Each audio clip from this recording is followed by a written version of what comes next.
Good afternoon, everyone, and welcome back to the Beit Midrash. Hope everyone had a good week and is ready to learn together again today.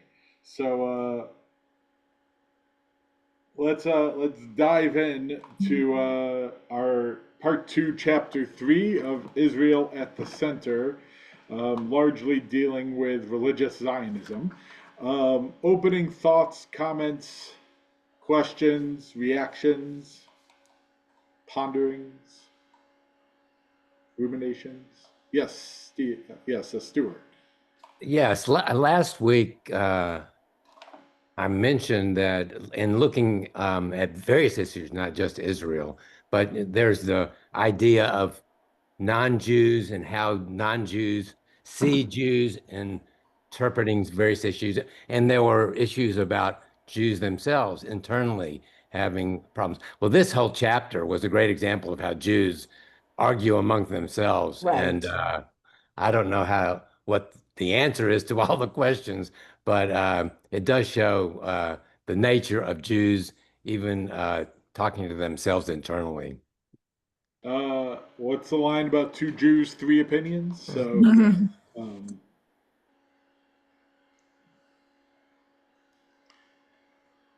Stephen. Yeah, so I missed a couple of classes, and one of the classes that I missed was talking about the his various categories of Judaism, including the evolutionary Jews. Uh, and as I understood this chapter, these religious Zionists he calls evolutionary Jews, right? He mentions it. Yes. Yeah, so I went back and I read about the evolutionary Jews, and he puts the religious Zionists and conservative Jews and Hadar in with evolutionary Jews. And I just have that was like so perplexing to me that maybe I just got hung up in the groupings, but it just seems really for me personally, I don't I don't like identifying with Smodrich, for example. And so that was like it was just very curious to me, and it made me wonder about the groupings, I guess. So let's go back for a moment. How does he define an evolutionist Jew? Well, as somebody who believes the rabbis can change halakha. Or, you know, root that he, I think one important piece of that is they root themselves in the tradition. They root themselves in the Torah, in the Talmud, in the rabbinic writings, but interpret those writings in line with modern values, which he distinguishes between that and progressive Jews who make the argument that if it doesn't align with modern values, then it's irrelevant and should be kind of removed from the tradition. Um, this is saying it's rooted in the tradition, and we have the texts, and we are evolving the tradition along the line. And he says this.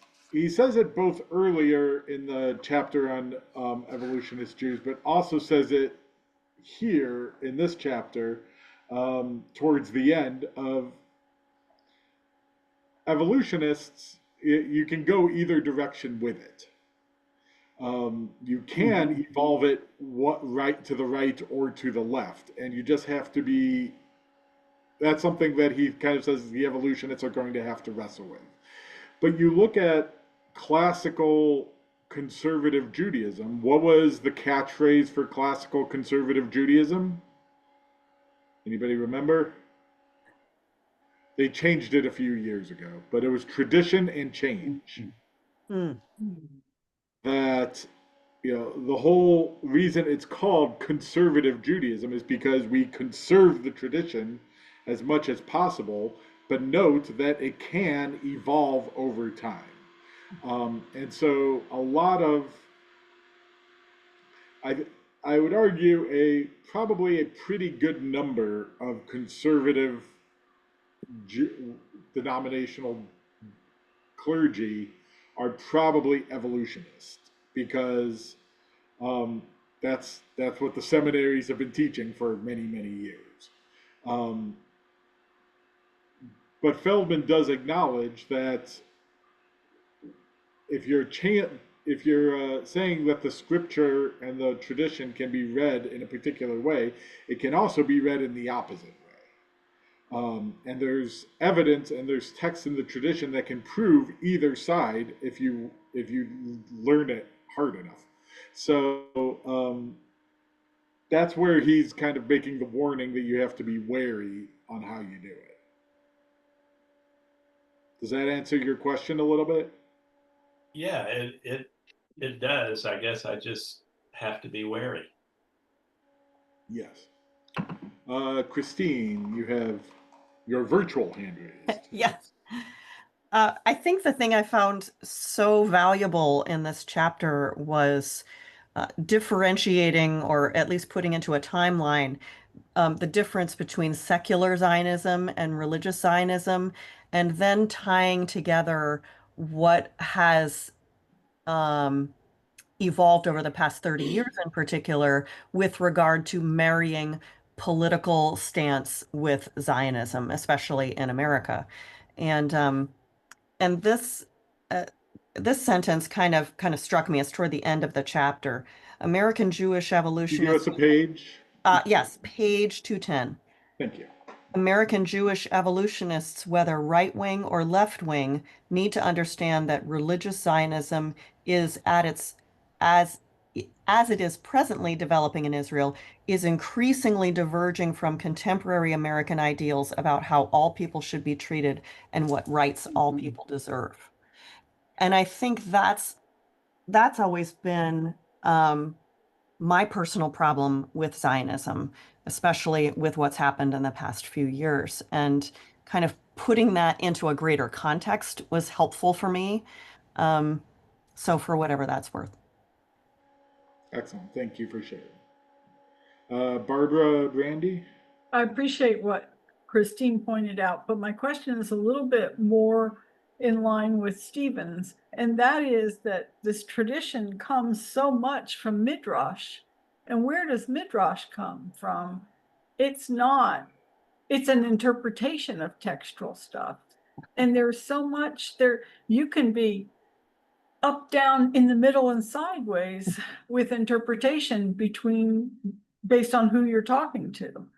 So I have a problem with claiming one thing and the ease with which you can find 6 other interpretations and then trying to apply it to a large scenario. Um, yes, I think that's largely what the evolutionists say is that you're rooting it in the tradition, and the tradition has itself evolved over time.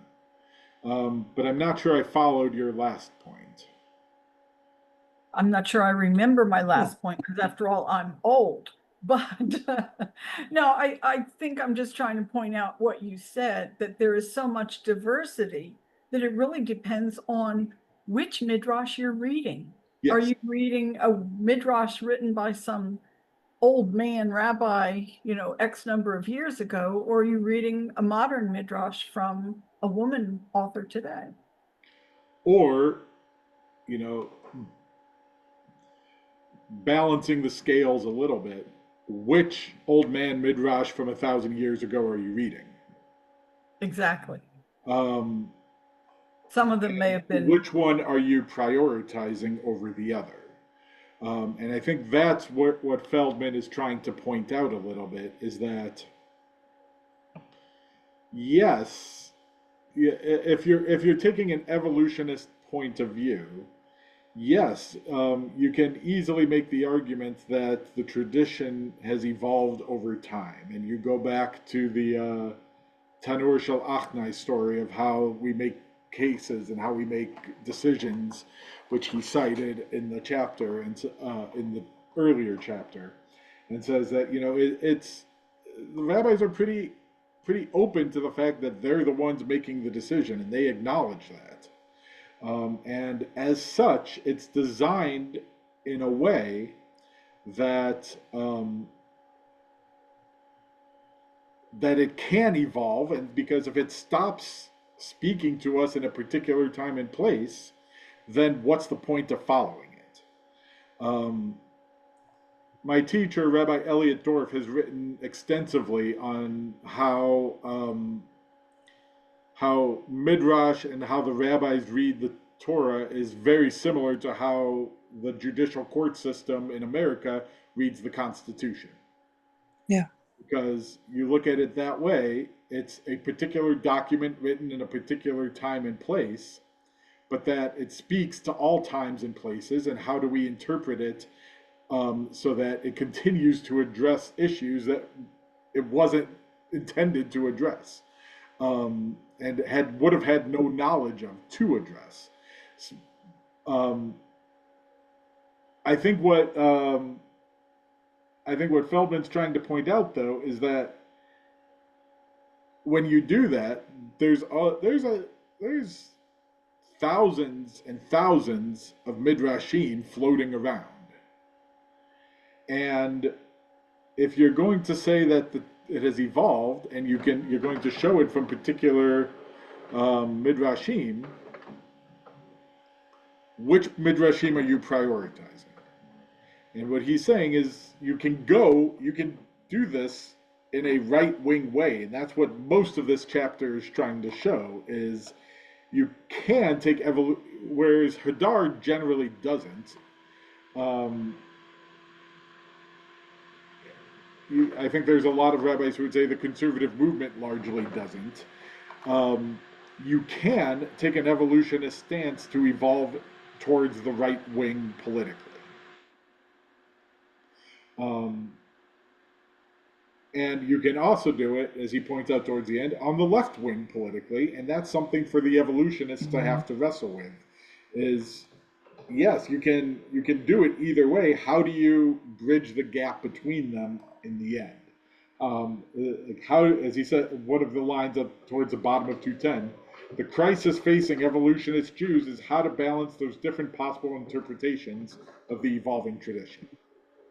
You can't say one is wrong because they're both based in the tradition. So how do you balance the fact that you can interpret it on either side, in either way? And that's one of the things he's saying that evolutionist Jews are wrestling with right now. Well, he's making it sound like evolutionist Jews are a group, which they're not, right? It's two totally separate groups. They're not wrestling with each other. They're going off in different directions. So I think the whole Jewish world's going to have to wrestle with this, because we got part of our flank going off this way and part of our flank going off that way. And what's going to happen? I don't see it as an evolutionist problem. I see it as an all of us problem. So you bring up a good point that it's not like there's an evolutionist Jews convention where we get together and talk about these issues. Correct. Like, this is kind of a hypothetical, theoretical stance that he's taking in his own sense, his own midrash and interpretation of the world as he sees it.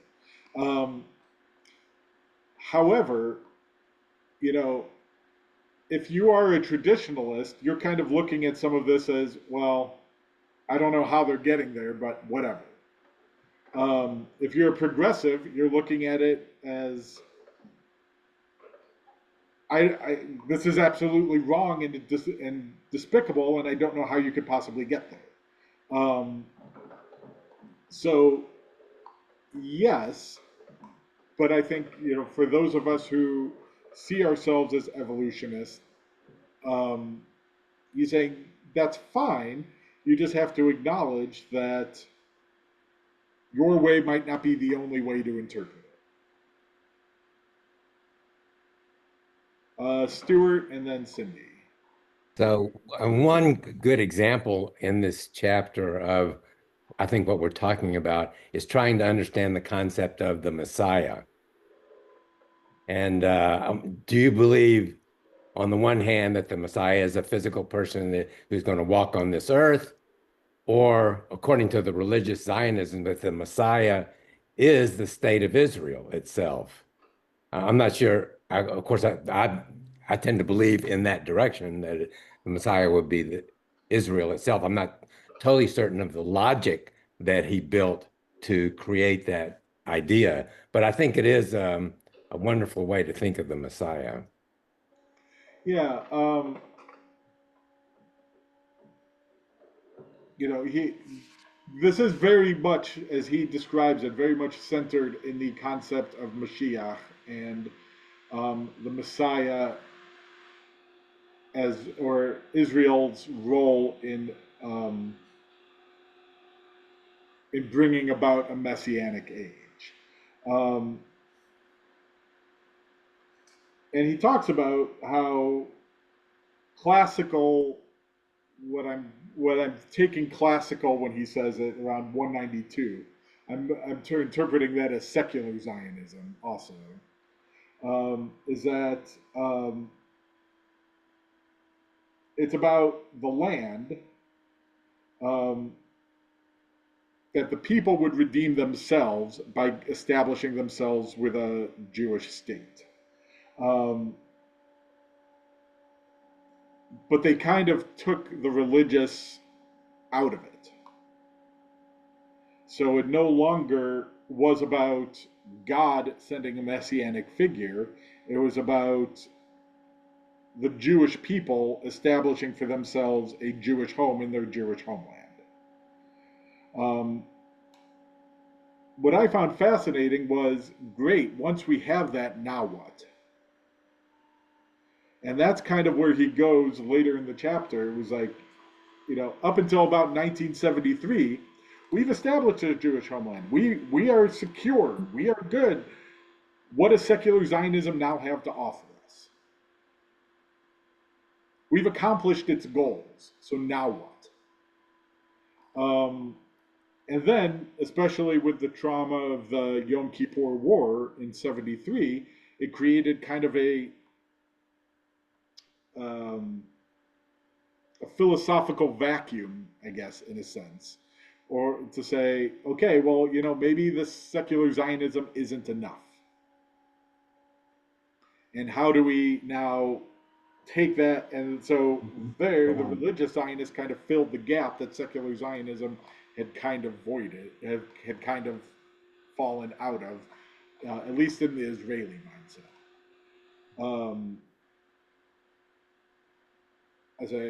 Cindy, was your question related to this, or? Yeah. Yeah. You were saying that yes, the evolutionists can interpret, either right or left, and you said that's fine. I have an issue with fine. Sorry. And this is not an issue with you. This is an issue with me turning into that kind of person that I don't like because of this issue, that it's making it hard for me to be a Jew today, where I read the newspaper and I become the person when I read about Israel, is that if I don't like your idea, you are a bad person. And I try not to be that. But I'm like Stephen, that I see, and I can't pronounce his name, Smolnitz. What is his name? We know who I'm talking about. I see him and I'm like angry. What is wrong with you? How can you do this? It is so wrong. So while, yes, I am reading the book and I'm seeing, that there are two sides to that evolutionist coin, I still cannot deal with my anger and my judgment. And I hate that about myself. A couple things in response to that. I think one, When I say that's fine, I kind of mean philosophically, that's fine. Like philosophically, you're welcome to take it in that way, and that you're still within the rules of evolutionism broadly as he's defining it by doing so. It's not, you're not walking outside of the box, so to speak. That's kind of what I meant fine. Like, you want to take your right wing, that's fine, because philosophically, in this sense, you can. You just have to know you're doing it, I guess, is. Um, I think broadly what Feldman's trying to do is to help people similar to you be able to say, okay, I I disagree, but he's trying to say why, how did they get to where they got to? I think he's trying to shine a light on, you disagree and you're probably not going to agree with them in the end either. But can you at least understand how they got to the conclusion they did? And if you can do that, at least now you have a platform and a foundation on which to have an actual disagreement, rather than I just disagree with your conclusion and nothing you can say can actually change it. Okay. Right? Now, I am empathetic to your personal plight, and I think the hardest thing is how do we keep an open mind and say, you know, I'm going to listen to what they're saying and try to understand how they're coming to that conclusion. I'm not going to like the conclusion, and I'm going to still disagree with them. And I think we're not trying to change anybody's minds, but at least being able to say, I understand your process and how you came to that conclusion. Now we can talk about why I disagree with Sri, and I can explain to you where I'm coming from of why and how I disagree, and then you can have an actual productive argument. So yeah, I'm not saying you have to agree with Smoltrich in the end. You just have to. I think he's just trying to say where is he coming from and where's the camp he's coming from and how did we get from religious Zionism having almost no real foundation in Israel to having multiple members of the cabinet being very strong religious Zionists and enacting their beliefs because of it. Joshua, you have patiently been waiting for me to stop ranting. No, have I been patient? What I just wanted to point out was I think the great tension to me here comes in where, like, I agree with all the other tensions too, but the great tension to me comes with the idea of the religious Zionists, even the ones who are ostensibly Orthodox, who claim not to be evolutionists, really have to realign themselves with moving to Israel when the Talmud really says pretty clearly, and the tradition said, don't do that. So it's a tradition where people who call themselves Orthodox, who shouldn't self-conceive really as evolutionists, have had to reorient themselves to have a major change towards embracing Israel religiously, in contradistinction to the previous, 1800 years of rabbinic thought. Yeah, I'll say, um, yeah, I see the primary challenge being different, but in that sense, I think there's a tension. I think in Jewish tradition in which, on one hand, the land is the rabbis broadly conceive of Israel as being spiritually holier than anywhere else. Um, that's why you make Aliyah. That's why you ascend to Israel, and that's why when you leave, it's called Yeridah, a descent, because spiritually, you're going to a higher spiritual place, and when you leave, you're going to a lower spiritual place because it's anywhere outside of Israel. Um, so but there's also, as I suspect we will see next week, um, there is some sense of, we'll get to the state when God says it's okay to we'll return to the land when God tells us to return to the land. Um, so, yes, there is kind of an inherent tension there of like, well, we can get to the land. We have the possibility of getting to the land. Not sure we're really supposed to, but, how do we do that? So that's, I think, what Josh was trying to highlight is um, how do we balance this? The land is holy and we should be there because there's more mitzvot we can actually do there versus, but we're not really supposed to be there until God tells us to get there. You know, what I see is kind of the tension, and this goes back a little bit to at least the relevant tension for us, I think. This goes a little bit back to Stephen's question earlier, is um, much, religious Zionism, as he describes it, is very right wing in Israel. But I think the decisions they are making, I think much of the left, I think a lot of the evolutionists in America are left leaning more than they are right leaning, at least outside of modern orthodoxy as he describes it. So, I think that's where I think some of the tension comes in as well, is we're looking at the right wing evolutionists being like, well, how did you end up there? And the left wing and the right wings are looking at like, I don't know how you can not end up here. And so I think there is an ideological divide that is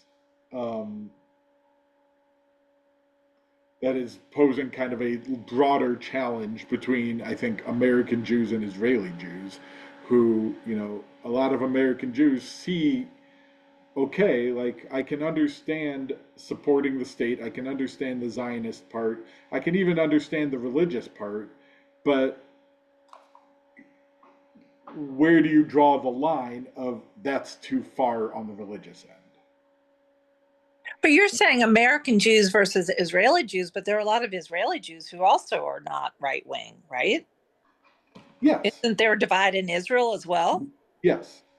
There is a divide in Israel, though, as he paints it, and I have no reason to not trust him.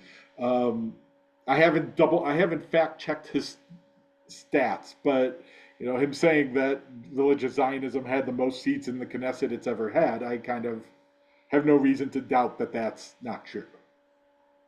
Right, the most seats, but not a much. I mean, it was 15. It wasn't. I mean, it's not a majority. It's just the most seats it's ever had. That's right.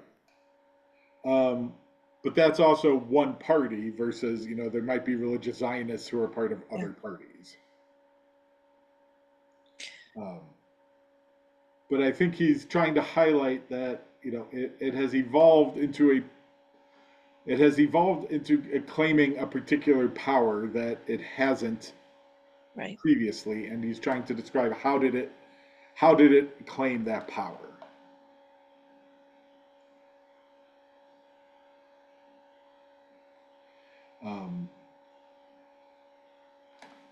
I thought this chapter was very scary because it made me realize that no, maybe I won't always be able to support Israel because my liberalism is stronger than my whatever I mean, I don't know that fight in me is going to go the liberal way. I'm pretty sure. So it kind of pointed out for the first time in a way that I could conceptualize the tension, and it really is upsetting and frightening and all those things. But I think he did a great job of setting it up.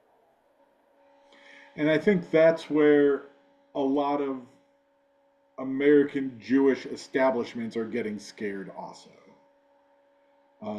Or institutions, I think, are getting scared also. Is, if Israel keeps leaning to the right and a lot of American Jews are leaning to the left, particularly the younger ones, what does that mean for the future of Israeli support? And I think there's a lot of hand wringing and anxiety in the American Jewish institutions around that.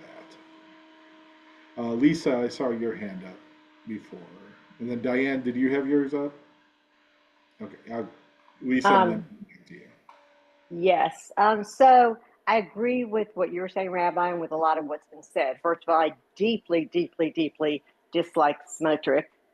And I appreciate Feldman's explaining to me how the religious Zionists, including Smotrich, like got to where they are, that the whole messianic collective that Israel represents for them. And so at least it explained to me where their fervor is coming from. What this chapter did for me, though, is it made me like deeply distrust anything related to messianism. I don't know if that's how you say it, but just to read that this messianic fervor leads these religious Zionists to say that they're above the law and that they don't have to, they can do things because of this higher collective belief set supersedes anything that man would set out as a law. And, I look over history and it just seems that any religion, even other religions that or Judaism over the ages, when messianism has been involved, I think it leads people to say that supersedes like the laws of man. And so I think I have a big problem with the whole messianism idea.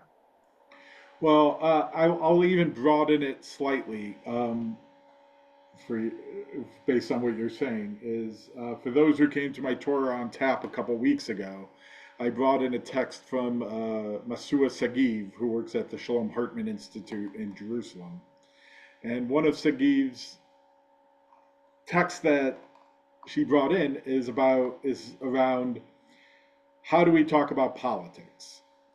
And she says, if you treat politics as economy or as economics, then the point of economics is to get a deal that you both are happy with. And if you treat politics as economics, you can compromise.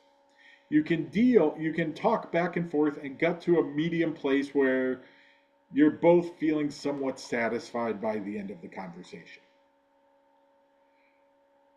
But this is not politics as economics, this is politics as religion. And when you start dealing with politics as religion, then religion deals with things as holy. And you can't compromise on what's holy. And yes, it's messianism, but it's also taking a religious view of this, that this is God ordained land that we belong on, and therefore we have the divine right to be there. And you can't really negotiate that once you start claiming that it's God's will. And I think Feldman, I'd have to go back and find the page, but Feldman makes this argument too, that secular Zionism was willing to compromise. Willing to say, okay, like the fact that we have a Jewish state is going to be that's the goal. What the outlines are not as important as the fact that we have a Jewish state on this land that we have a historical tie to. And so secular Zionism was willing to make compromises. I think the fear, and part of this fear that I think you're expressing too, is that when it's religious and it's holy, there's no more room for compromise. And so how do we move forward in that sense when there's no room for compromise left? Diane, you had your hand up, and then I see you disappeared. Oh, there's Margaret. You moved on my screen, so I didn't know where you went. You're still muted, Diane. So I join the others who talk about how painful this realization is. I appreciate the text and everyone sticking with it to understand where we are. But I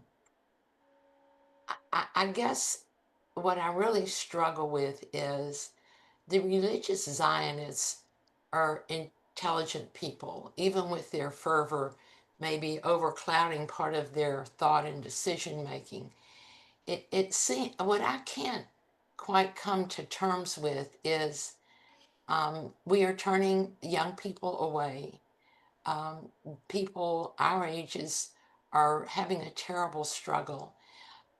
Israel really depends on the support of Americans in our country to survive. And I mean, if it's clear to me, and I'm no great politician, I don't understand why others don't see it and at least make it look like they're working on it. It seems that each side is digging their heels in more and more, and it's terribly frightening. And not only upsetting, but it's very frightening. Well, I think I don't from want to be put in a position where it's either or, and it feels like almost that's where we're going. Well, I think for religious Zionists, it's, if this is God's will, there's really, we can't compromise on it. So this is what we're supposed to do. And, I think they have enough support. There are American Jews supporting them. So they have enough support where they're not necessarily concerned yet. I think they're of the feeling this is what we're supposed to do. We'll get the financial support once we do it. Once we show what we have and what we can do. Do you feel that way? Or is that not a fair question? I don't I know. mean, I don't know. I would I call my would I put myself in um, Ben Gavir and Smoltrich's shoes? No. Like in their camp? No. Um, do I think that if they were to accomplish their goals, that they would have the financial support to continue sustaining themselves? I really don't know the answer to that question. Um, my gut says probably they might be right. They might still be able to get enough financial support from both the American Jewish, from fellow American religious Zionists and evangelicals that they might be they might financially still be fine. Um, but I really don't know the answer to that question broadly. Cindy. Yeah, so I think with the current administration and the people that the Jewish voice that he is hearing, I would agree with you, Rabbi, that they will, and the evangelical Christians that that Israel will maintain the support that it needs, and it can keep going in the direction that's going in. But because I don't think that this group, from what I've heard, and I don't mean to, generalize to the group, but I think in large part this group is having a crisis, but I wouldn't say that every Jew is. And I think that Israel will have more of a crisis of support from American Jews if the administration were to change. That is a possibility as well. That if there's a waiver of support, if the administration changes, would that support come back? Um, I wish I had the answers to those questions. I just, I've tried. I have not yet mastered predicting the future. So I really can't. I really can't tell you the answers. I think the challenge for many of us is maybe we often. I think we often paint it in kind of existential terms of, and particularly after the Yom Kippur War on October 7th, of will Israel survive generally. I think it sounds more like what the question we're wrestling with now is Israel will survive, but will it have the character that we want it to have? And that's I think where a lot of us are struggling and wrestling is will it have the moral character that we wish upon it? Oh, Barbara, also, Randy? like, are we obligated to support it if it doesn't? Like, what does it mean to support Israel if it doesn't have the character that you, quote, want or think it should? It's a good question. And do you know, maybe redirect your support to organizations in Israel advocating for the things that you do agree with? That's a possibility, but I don't know. Rabbi, you took the words right out of my mouth. That's what I was saying that, or for myself right now, one of the things I want to do that I am doing is trying to properly direct my support to organizations, to areas that agree or that are in line with what I believe.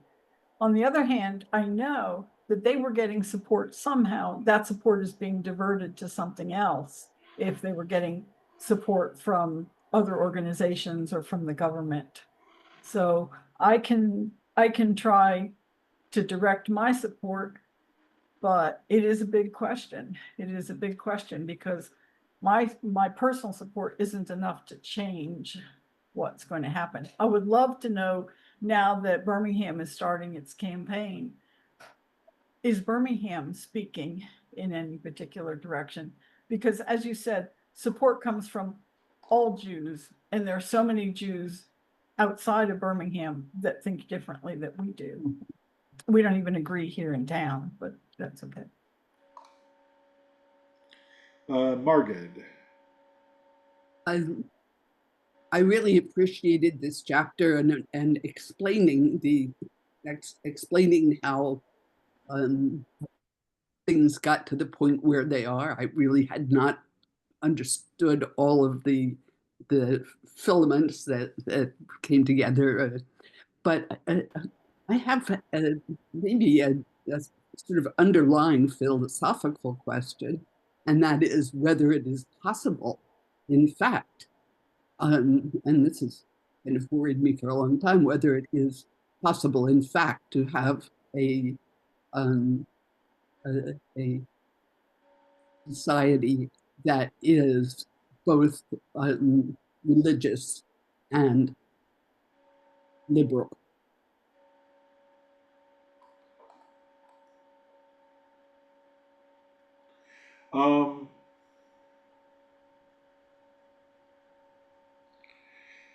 Society, I feel like if you want to frame it as a society, I'm not sure I'm learned enough to answer that question.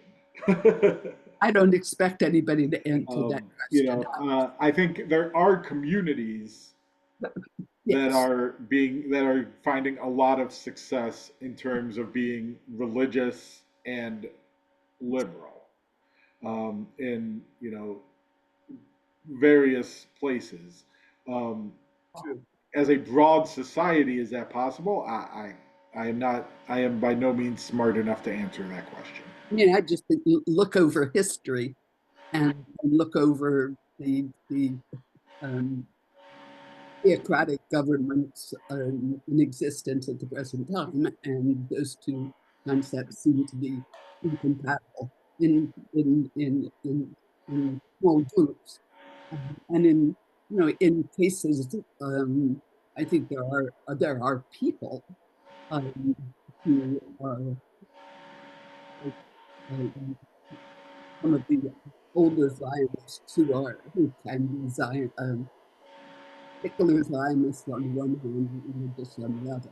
So they're within an individual person, or within a small group, and there have been, ones certainly throughout history in the United States, but in terms of a state. Yeah. Is that The two things I will kind of say is like, as I'm trying to quickly run through mentally. I feel like broadly societies have gone either right wing religious, right wing and religious, not necessarily right wing religious, but religious and right wing, or they have gone secular and left wing. Exactly. Um, so it might be an experiment we haven't really succeeded in trying yet. Um, but the other thought I had is kind of the shoot, I had the word. The things that go. Pendulum? Huh? Pendulum. Pendulum. Thank you. I had it. I had the word in my head, and then it's when tried to get to my mouth, it lost its way out of my mouth. Is that a lot? These things tend to work in pendulums. That it swings one way, but eventually it's going to swing back to the center and back the other way, and then it'll swing back to the center. And societies tend to do kind of this pendulum thing at large over periods of time, where they kind of keep going back and forth between the poles. Amy? Yes. So I was just going to, well, how to get that off. I was just going to make one reaction, give one comment, Barbara, something you said, Barbara Brandy, about the Federation. The dollars that are raised in the annual campaign by the Birmingham Jewish Federation, all those dollars go to social service agencies within Israel that are not, or people in need around the world, that are not subsidized by the government. But the agencies that they go to are for the underserved, the underprivileged, whatever the particular areas are that the committee decides. That's where the dollars go to in Israel. They go to help people in need. So I just want to make sure, and maybe that's not what you were asking, I'm not sure, but in no way does the Federation send money to any kind of Israeli politics, or as a matter of fact, they don't get involved in politics at all. American politics, Israeli politics, a 501c3, we can't support anything political. I'm not sure that's what you were asking, but I just wanted to respond. It's not exactly what I was asking, but I think it's a nice thing to know that it's all going to the right type of organization. However, even organizations that help people have a bent one way or the other. So I don't have a problem with people choosing where they want to send their money. And I think that I always have chosen where I was sending my money. No, I'm not planning to cut my Federation donation this year. I wasn't coming from there. No, I know.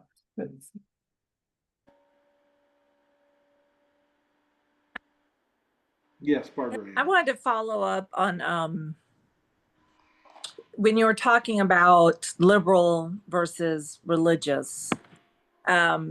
I think an even more targeted question, and maybe at this point a more important question, is could Israel exist as a liberal society in the neighborhood in which it lives?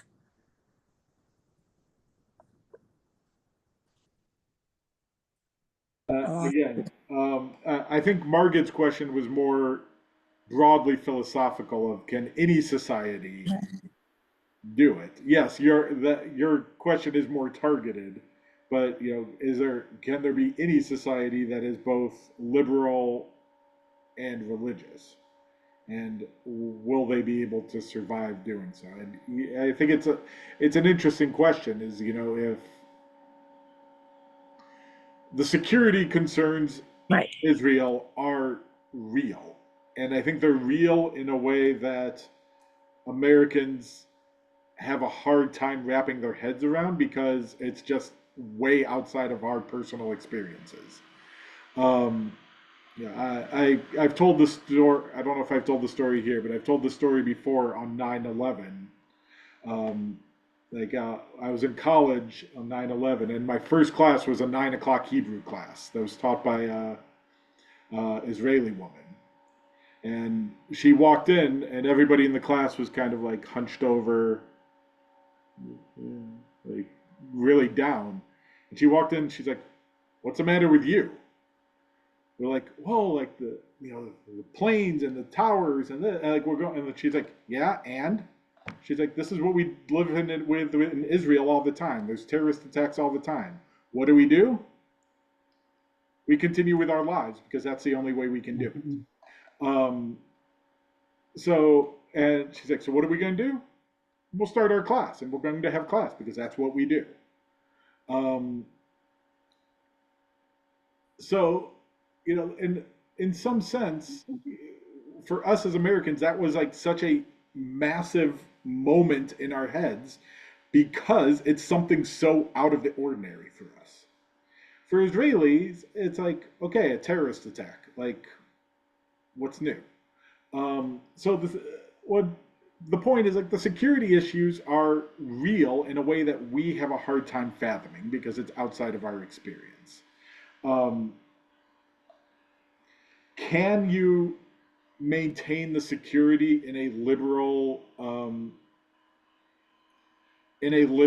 society? On one hand, I want to say, maybe that would be a way to build the bridges in a way that would ensure security in a different way. Is that naive and idealistic? Quite possibly. I don't know. It's a fair question. I just don't know if I have an answer to it, any more than I had an answer to Margit's broader question. Eileen, you had your hand up. I've been sitting back and thinking over my career as a teacher and just being in a secular society. None of my non-Jewish friends ever how do I want to put it, have their religion related to a homeland. And it's hard for me to explain to them when they'll say things such as, how do you go there and how do the people keep fighting and wanting this land? Why can't they appease it? Talking about us as being the negative group. And it's really difficult because they have no idea. Their religions, yes, my Catholic friends are very religious, some of them. The Pope has been sitting in the Vatican. I've been there, but it's not as integrated in their beliefs, in their everyday lives. And I've come more and more with people who have questioned me. And I've even said to them, I will set you up with my rabbi because he maybe can answer this better than I can. Because I'll sit there and I'll say, how I feel and how we have all stated how we feel. But on an everyday level, this chapter really got to me. It got to me even as far back as the 60s and personal things that I went through and the Jewish beliefs and interpretations being so different that, I don't want to go into personally, but it hurt at times. So I'm having a hard time with the factions that aren't Jewish that I'm involved with, and they mean well. They're not, they're not against us, but they just don't understand from our point of view how we can keep fighting and not give. Why aren't the Israelis giving that land? Why are they so intent? And that's this whole chapter of conflict amongst ourselves, bothered me so. Somebody want to answer before I do?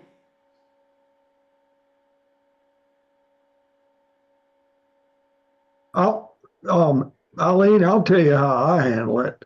I tell them that although I support Israel, I don't live there, so I'm not part of them as a nation, and I don't think that I should even have an opinion on what's going on in Israel. And that's really how I feel about it. I mean,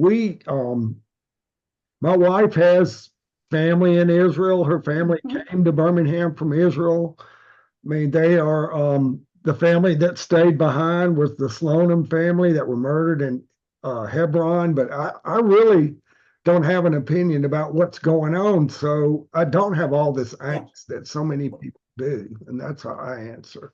I'm glad you said that, Eddie, because I very much agree with you. I think sitting here where we are, it's really, despite our families and maybe some of you have much, and I know some of you have much closer families and go to Israel more frequently and so on and so forth. But still, I feel like sitting from where we sit, it's really not entirely valid to have an opinion about a lot of things that go on in Israel. I just don't think I don't think we have enough knowledge or enough understanding. Oh, I agree. Yeah. It's just hard for them, those who aren't Jewish, to accept sometimes. But I do, Eddie, I do use that. But that didn't sound like their question. It sounded like their question was, can you explain to me why the Israelis are fighting so hard? Right. And that's true. And I think at least part of the answer is they've tried both ways. I mean, they've tried both ways. They've tried giving up. Sometimes it works, like with Egypt trying to get a peace treaty by giving away the Sinai. I mean, there have been times that the giving up has proven has had the opposite effect. It's just appeased instead of worked towards peace. So, you know, it's not an easy answer, and it's not that Israelis have always been fighting to keep all the land. They've tried different ways. None of it's worked yet. So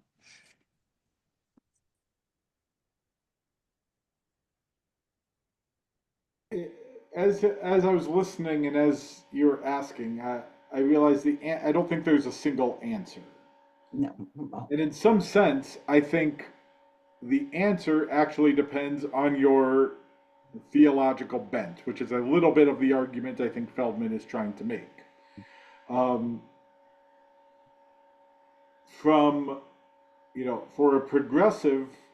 from a progressive viewpoint, which is the previous chapter. Okay, let's work backwards. From a religious Zionist viewpoint, God gave us this land. Why should we not give it up? Like, why should we give it up? Why should it be on us to do that? From a progressive standpoint, which is kind of was last chapter, there was a little bit of it is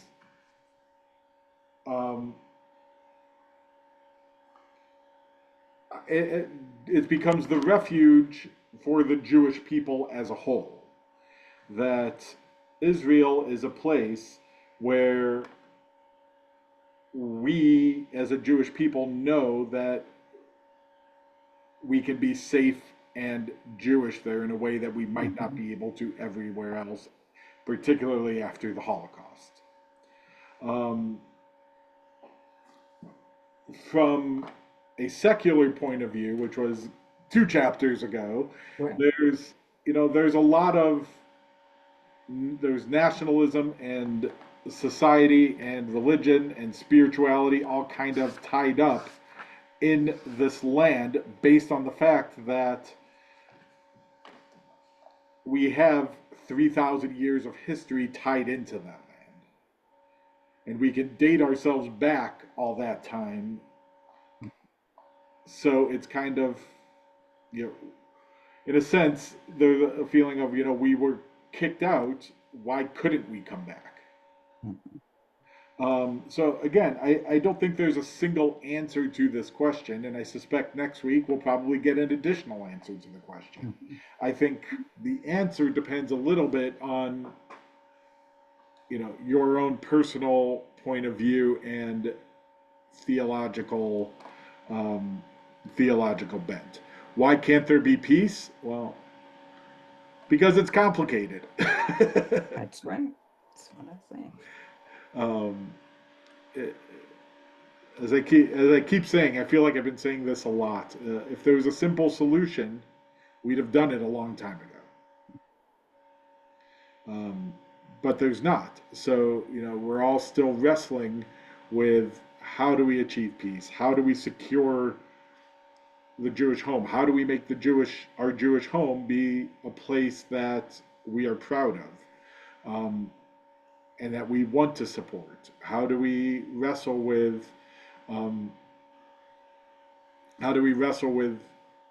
people who want something, Jews who want have a very different vision for what Israel should look like than we have. These are a lot of kind of the big questions I think we're all struggling and wrestling with, and on some level there's no easy answer, and I think that's the frustrating part for us, and that's I think somewhat the depressing part for us, is because there's not an easy answer and there's no easy solution, and we would love for somebody to just say do this and everything will be fine, and we can't even agree on what this and everything will be fine would look like. I'm not even sure we know what peace would look like, or what, I don't know if we can even agree on what it would look like for Israel to have a peaceful, secure future. And what does that look like for us? And I think if you were to ask a religious Zionist and a progressive Zionist, you'd get two very different answers to that question. The good news is, as long as we're wrestling and asking the questions, we're kind of at least getting ourselves somewhat closer to an answer.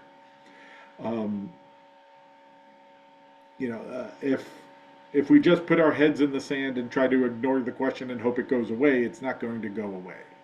But at least by reading and discussing and challenging each other and wrestling with the material and trying to figure it out, we're at least getting ourselves closer personally, if not as a people, to something that could actually fulfill what we're all hoping and praying for. Mm-hmm.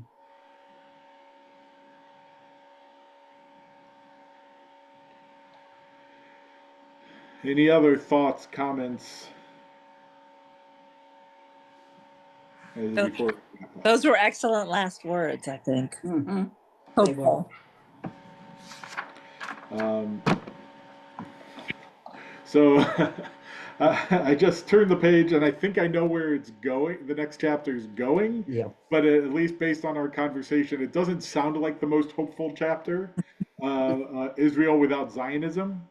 I don't think that it's going in the direction of complete lacking of support. I think it's going towards religious, and my guess will also be secular anti-Zionism. But we'll wrestle with that. We'll continue the wrestling match next week with chapter 4. So, kol hakavod, everyone. Thank you for your thoughts and sharing. And if I don't see you before then, Shabbat Shalom. Nice to see everybody. Thank you. Thank you. Thank you. Thank you. Shabbos.